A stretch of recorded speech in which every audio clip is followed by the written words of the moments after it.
Welcome back to CEO of Your Health, Part 2. If you haven't listened to Part 1 yet, we recommend going back to catch up on all the valuable insights we shared. Let's dive back in and continue our discussion on taking charge of your health. While I may use medical terminology in this podcast, please note that I am not a licensed medical professional. Any information provided is for general knowledge purposes only and should not be considered medical advice. Always consult with a qualified healthcare professional for personalized medical guidance.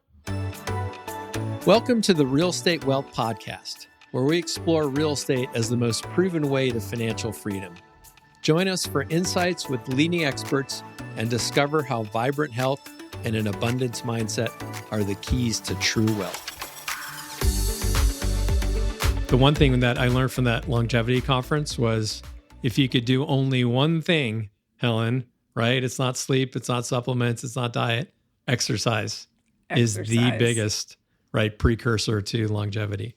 So, and if you think about it, we know that people with the biggest muscle mass live longer, right? That's right. Absolutely true. Yep. Exercise keeps our mitochondria healthy.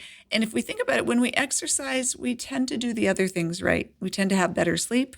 We tend to eat better when we exercise. Yes. So everything kind of fits to that. So yes, if there's one thing, and if you could put exercise in a pill, it would be $1 trillion product. Everybody would want it because it helps with longevity. It cures all diseases.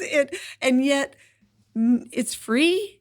Even the smallest dose is beneficial, and yet the majority of Americans are completely don't move or exercise. Agreed. Which is kind of crazy. and I think some people might think Ozempic is that pill today that replaces exercise, right? They're looking for that magic pill. Unfortunately, it's not the magic pill. Exactly right. Let's talk about genetics, and you kind of touched a little bit. I want to talk about epigenetics. So I think I think our listeners, everyone's pretty familiar with genetics, the genes that are passed along to you from your parents. I think from a longevity standpoint, Peter has suggested that only about 7%, right? Like we try to blame our parents for this or that, but really genes are like 7% of longevity prediction, and the other, 93 is not. And so can you talk a little bit about genetics versus epigenetics and what that means? Yeah. I mean, great question. I could talk for hours on this. So obviously genetics, as you said, is the sequence that we've inherited from our mom and dad. We get half of it from our mom, half from our dad. But if we think about genetics, we have this, huge amount of DNA. All of our genes, the exact same DNA is in every single cell in our body. Right? So our eye cell, our liver cell, our toenail cell, we all have the exact same DNA in every cell of our body, other than, say, red blood cells, which have lost it. But our cells don't all look the same, right? Your eye looks different from your heart. Your heart cell looks different from your liver cell, which looks different from your pancreas, and it not only looks different, it has very different functions. So what determines that is which genes are expressed, right? You have in your eyes, you have genes that code for eye color that are expressed in, a part of your eye, in those eye cells. But those cells for pigment are not expressed in your pancreas. In the beta cells in your pancreas, you have insulin expressed. Insulin is not expressed in your eye, right? So all of us in the whole process of development, we get this turning off and turning on of our genes. And it's determined by the different cell types. So that process of what controls which genes are turned on and which genes are turned off is what we call epigenetics. So epigenetics is really on top of genetics. It's that control that controls the expression of our genes. Now, we used to think... Sorry to interrupt, but so you could be genetically predisposed to, say, heart disease or something, right? Right. But the epigenetic, whether that sort of turns off or on, is up to what? Environment, lifestyle, things that you can control, right? Environment affects a huge amount of what genes are expressed. So, we like to say kind of, genetics will load the gun, but environment will pull the trigger. Right. So that's absolutely true. And, what's really interesting is we used to think that this epigenetics was, just happened, what in the day in your current environment. Turns out that epigenetics can be inherited as well. So what your parents, and before you were born, if your parents and even grandparents were exposed to certain things like stress, that can change the expression of genes in the grandchildren, which is really crazy. We thought that was, absolutely no one believed it until it was proven. And the other thing is, the change in the gene expression happens second to second, moment to moment.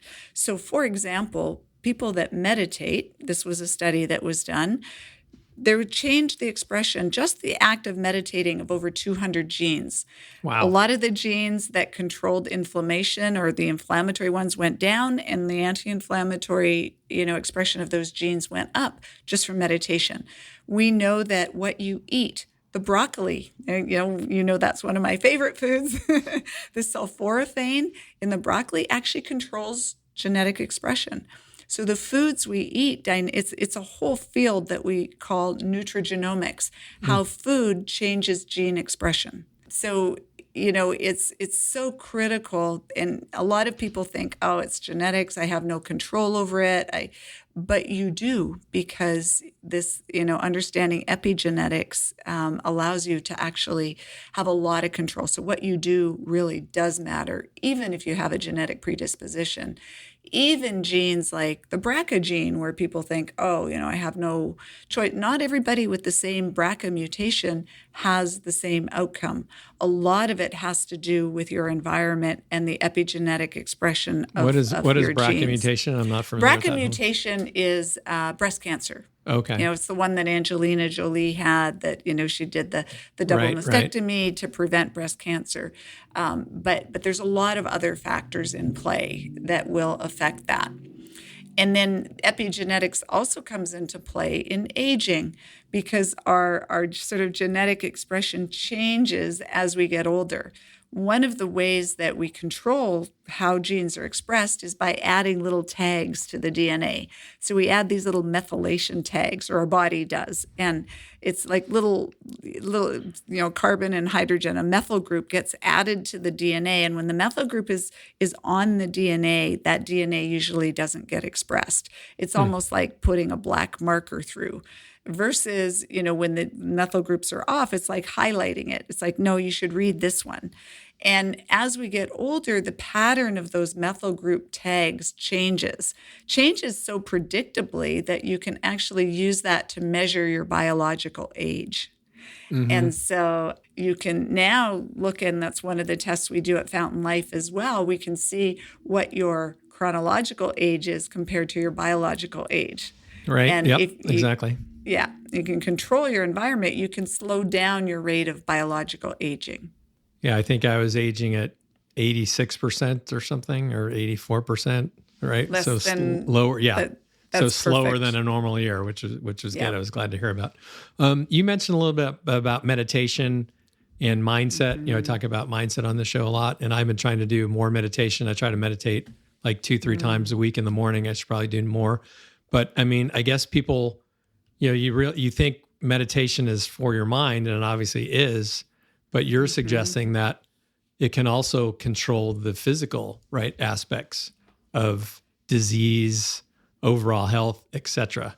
Do you want to touch on that a little bit? 100%.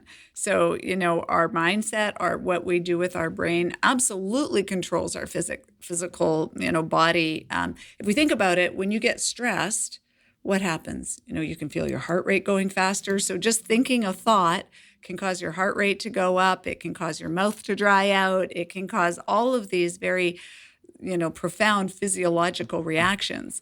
We know that when you meditate, you can change your gene expression. That's absolutely true.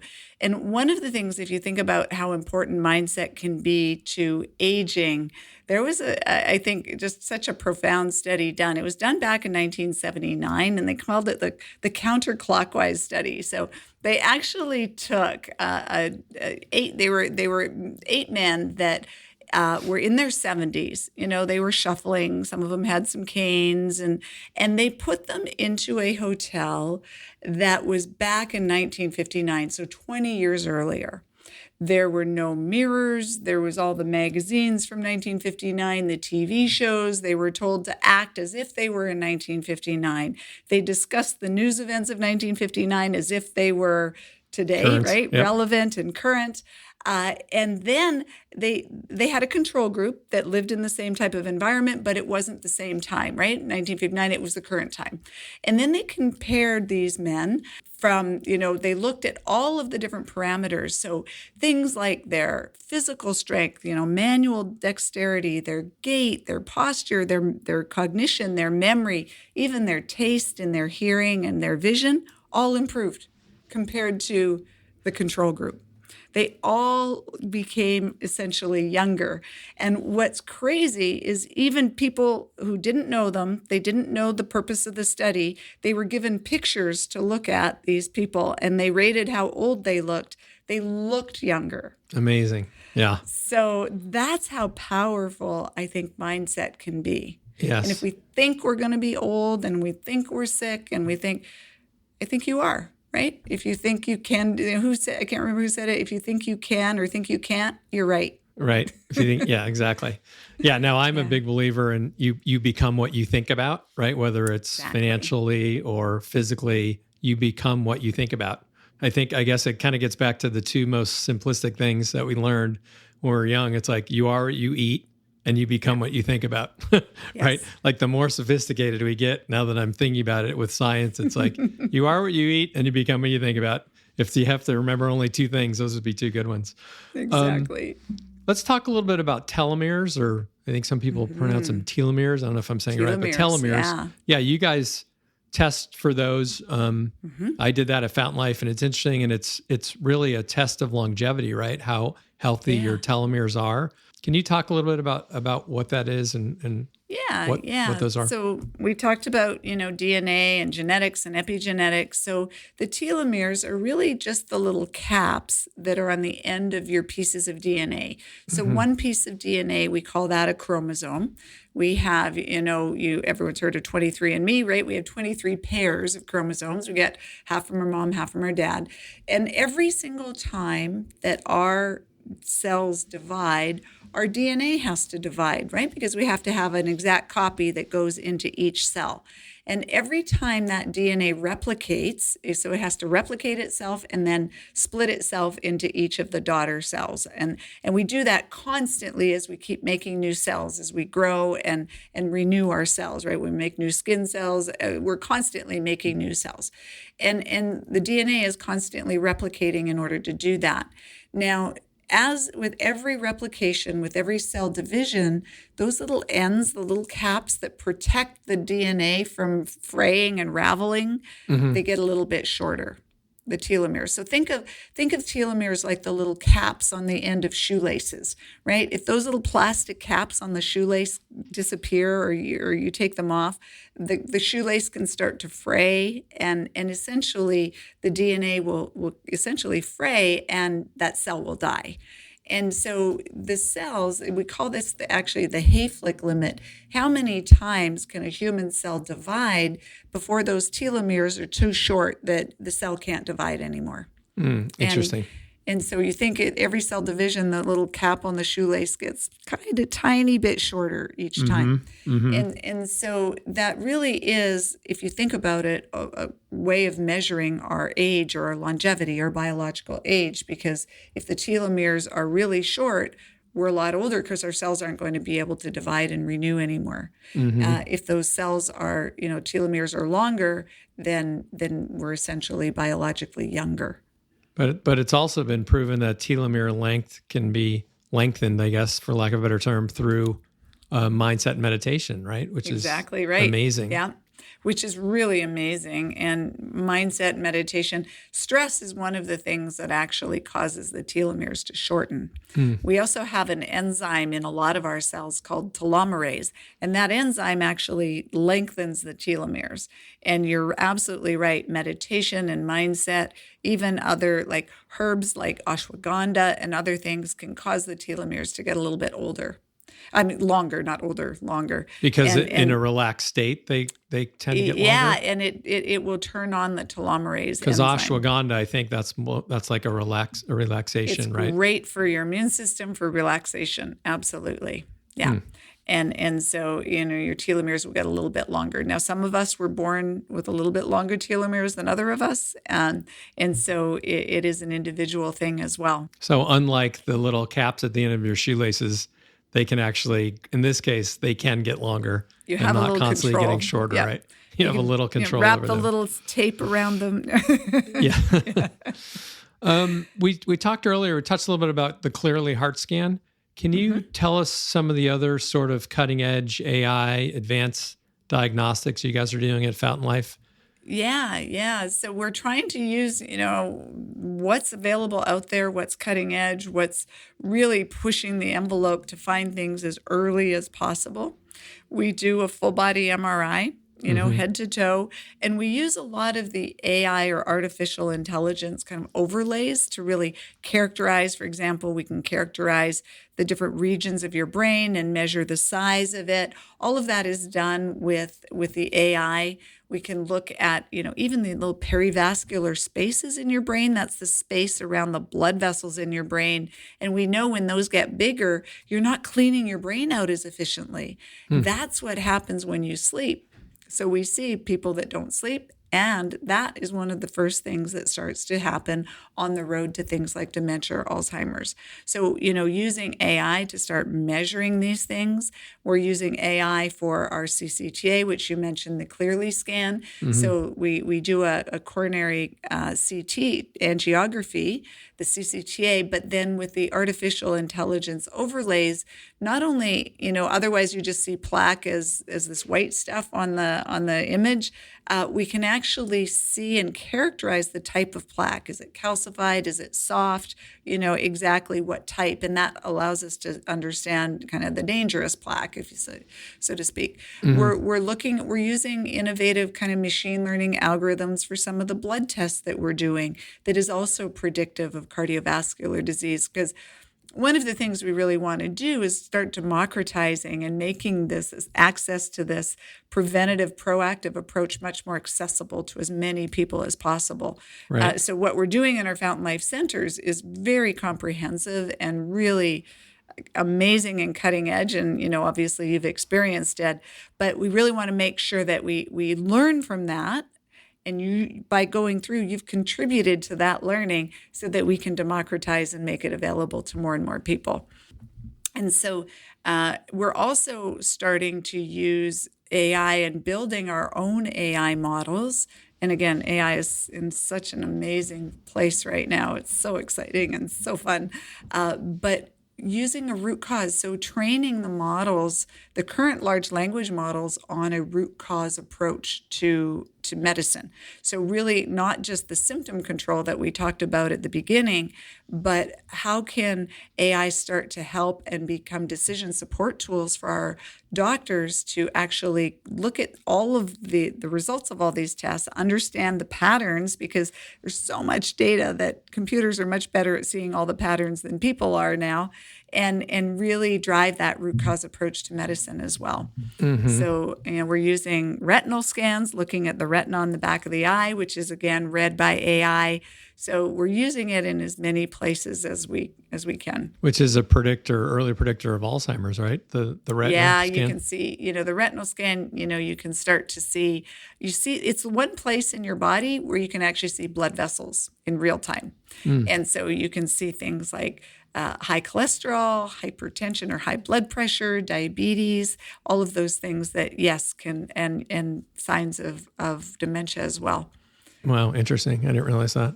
One thing, talking about cutting edge medicine and some of the stuff that you guys are working on developing, and I think Peter mentioned that like some of the most cutting edge medical technology, by the time it actually reaches your neighborhood doctor, is like 17 years, I think was the number, which seems crazy to me, right? So is that an accurate statement? I mean, some of the most cutting edge stuff, that's out there today, really, it won't be mainstream for, 15 to 20 years because of all the bureaucracy and regulatory stuff, I guess, right? Yeah. And if it ever makes it. Yeah. So, I think we're referring to that kind of that translational gap, I like to call it, in terms of, it started out, this translational gap really is, what we know in the scientific world, all of the knowledge that's published, that's out there, by the time it makes it into clinical practice is actually 15 to 20 years. And the same thing, now that we're developing these new technologies, by the time they become accepted as standard of care practice, it's about 15 to 20 years. Wow. So you're absolutely right. Some technologies are adopted a little faster, but unless the payment model, to, bring it back to what we talked about at the beginning, unless insurance starts to cover it or Medicare covers it, they're not going to be available. And doctors aren't even going to know about it. And unfortunately, but some of the stuff is available in other countries, right? So we're also sort of losing a competitive edge, I feel like, due to some of this bureaucracy, right? Oh, very much. The States is still on the forefront of developing these technologies, but then they can't be used. The one that I talked about, the vascular inflammation that looked at inflammation around the arteries, that's out of the UK. That's accepted in the UK now and is paid for, but it's still going through the process of even becoming available in the US. And even once it gets through FDA approval, I can guarantee you it's going to be a long time before it becomes a standard of care, even though it can predict things so far in advance and really should be. Yep. No, I agree with you. Interesting. Let's talk about, Helen, a little bit about what people can sort of do every day in terms of their own nutrition, supplementation. I take about 22 supplements a day right now. I don't know if that's crazy a lot or not that many, but what are some simple things that people could take or should be taking? Like, I know vitamin D to me seems like the biggest no-brainer in terms of, really preventing sickness. I try to keep my vitamin D levels high and became more aware of that, with the pandemic, right? It's like a lot of people kind of said that the pandemic was really a vitamin D deficiency if you look at who died from COVID in a lot of ways. So let's talk about supplementation and what are some of the basics, do you think, from a health and longevity standpoint that people should be taking? Yeah. So really good question. So number one, if at all possible, test, don't guess. So, vitamin D, you're 100% right, is absolutely critical. It's critical for obviously our bones, which is what we sort of learned about, low vitamin D is the cause of rickets. But we know it's essential for our immune system. And that's why, low vitamin D is associated with people who had bad outcomes with COVID. So, but if your vitamin D is at a good level, you don't necessarily need to take more. Now, in general, you can err on the side of a little bit taking vitamin D is not going to hurt you. And if your levels are high enough, that's okay. But ideally, you don't have to take, I think Peter takes 72 supplements every day. You're taking 22. If you don't want to, you don't want to over supplement out. So testing and really getting down to what you really need, I think is important. But in general, you're not going to go wrong with taking vitamin D because a lot of people need it.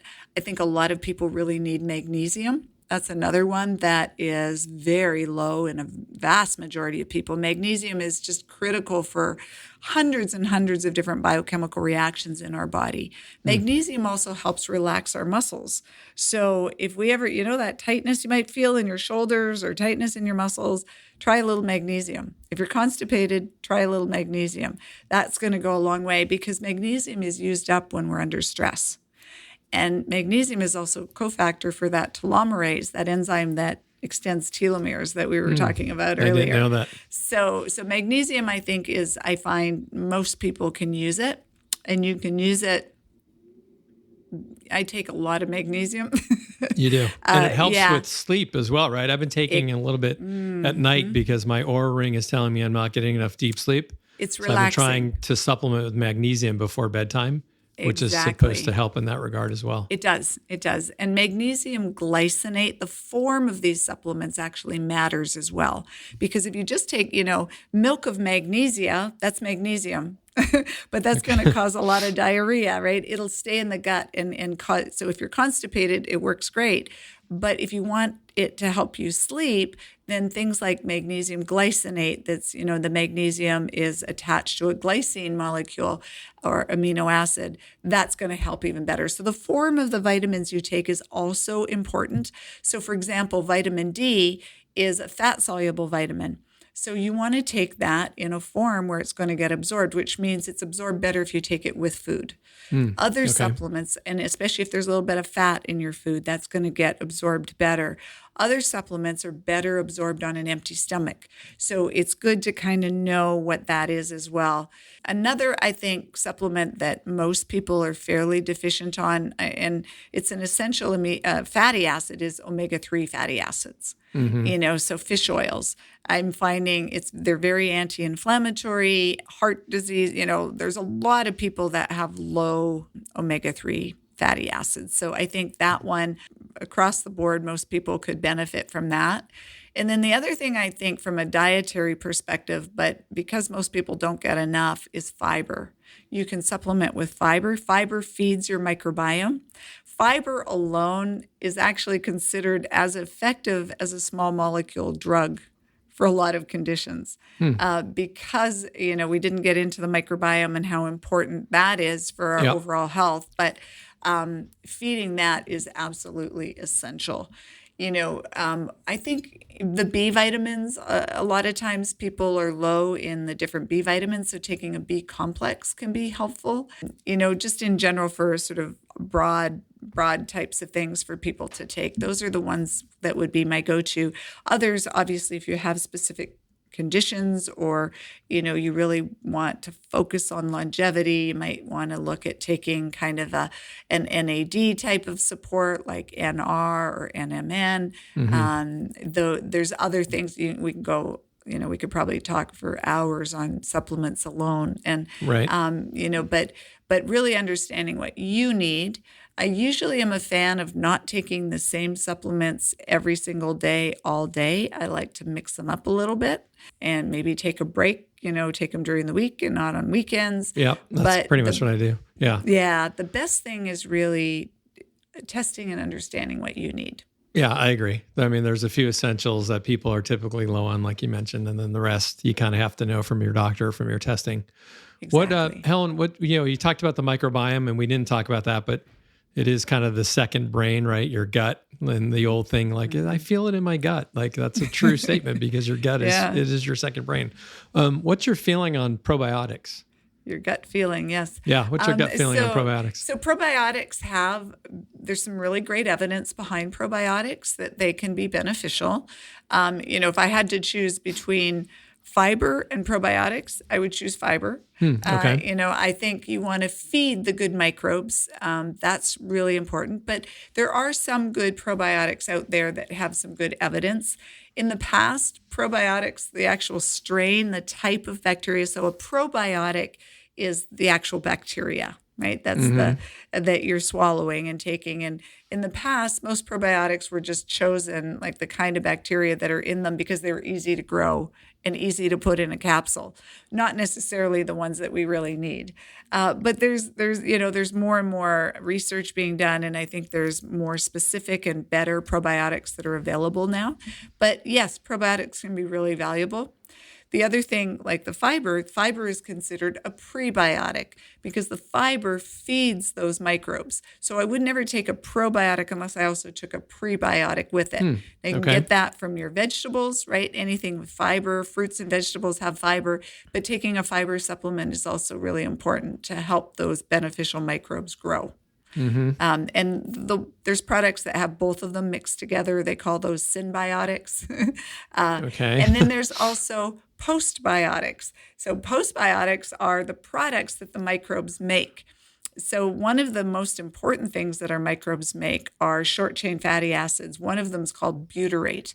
Butyrate is, the microbes take the fiber and they eat the fiber and they make it into butyrate. And butyrate feeds the lining of our gut, keeps a very healthy gut lining. The butyrate also actually controls gene expression, that whole epigenetics thing. So butyrate has a big effect, and there's sort of an anti-cancer effect. There's so many beneficial things that the butyrate does. And it also helps all the beneficial microbes grow. So you can feed your microbes, you can take the microbes, and you can just take butyrate for sometimes. And often I'll start with that if people's microbiomes are really messed up. Interesting. I think we're kind of bumping up on the hour here, Helen. So let's sort of talk about the future of medicine, the way you see it, kind of where companies like Fountain Life are heading, longevity science, longevity escape velocity. I don't know if you want to talk about that. But one of the things is, you mentioned democratizing. Obviously, Fountain Life is expensive, right? Mm-hmm. And there's no insurance component like we discussed, for better or for worse, right? How do you sort of democratize, Fountain Life where it's mass distributed, for lack of a better word, and sort of where do you see the future of, like we talked about, moving away from, the reactionary medicine to a proactive, longer term, root cause sort of medicine? That's fantastic. So I think in a lot of ways it's really important. Our centers, which, as you said, are expensive, are really set up to obviously give the best care we can to people like you that can afford it, which is fantastic, but also to learn and to democratize. So we've already just launched a new product. We call it our Fountain Life Core product. It's all done virtually through our app. The app is, you can order, look online, answer your questionnaires, order your blood work, meet with your physician and your health coach. You get 4 of those sessions a year, and then it opens up a la carte testing to our centers if needed. So that's our first iteration of really democratizing. And I think, we really want to, as our CEO, Dr. Kapp, says a lot, is get medicine out of the 4 walls of the doctor's office and get it into your home. Because where does health actually happen? Health happens with what we talked about, what we do every single day, right? Our sleep, our movement, our diet, and that happens at home. So we're really have this push now to get Fountain at home, where we can use, instead of your wearables, we've got our Oura Ring on and other things now. Wearables and understanding what's happening to your body should be a passive thing, where your home becomes your wearable, right? Where you just measure things. Your sleep is measured just because you're in bed that night, where your fridge can talk to your stove and it can tell you if food has gone bad, and it can tell you, Ed needs a lot more B12 today, so I'm going to recommend a recipe that has more B12 in it, and your stove is going to teach you how to cook, and oh, by the way, you don't have enough of that, it'll order it directly to Instacart and it'll deliver to your door, so it's ready for that. So this personalization and monitoring and therapeutics happening in the home, I think, is really important. It's gonna happen, and then layer that on the whole revolution that's happening in AI right now, where I kind of alluded to that before, where AI will become sort of your co-pilot with your medicine. It will be very personalized. It will help physicians understand exactly what's going on, the root cause and what you need, and then implementing that, the corrective, actions for understanding that root cause will be implemented in your home. Mm-hmm. And so that's really how we start to democratize it. The cost of the testing is getting cheaper and cheaper. And I think we'll really be able to understand everything that's going on in your body from, say, a single prick of blood in the future. Yeah, that's fascinating, especially the way you talk about, AI in the home and how that's going to integrate with overall health and monitoring individually what you need is completely fascinating to me. And I think it's coming quicker than people realize. It is. And a lot of it's already here. We already have a toilet seat being developed that measures your HRV and your blood pressure and your heart rate. Okay. There you go. Well, thanks, Helen. I think we need to wrap up here, but this was a fascinating conversation. I think you and I could talk about this stuff for hours and hours because I love talking about it too. I love talking about health and wellness and longevity, and I think it is super important. And I think the message is, it's basics, right? Your sleep, your fitness, your workouts, you are what you eat.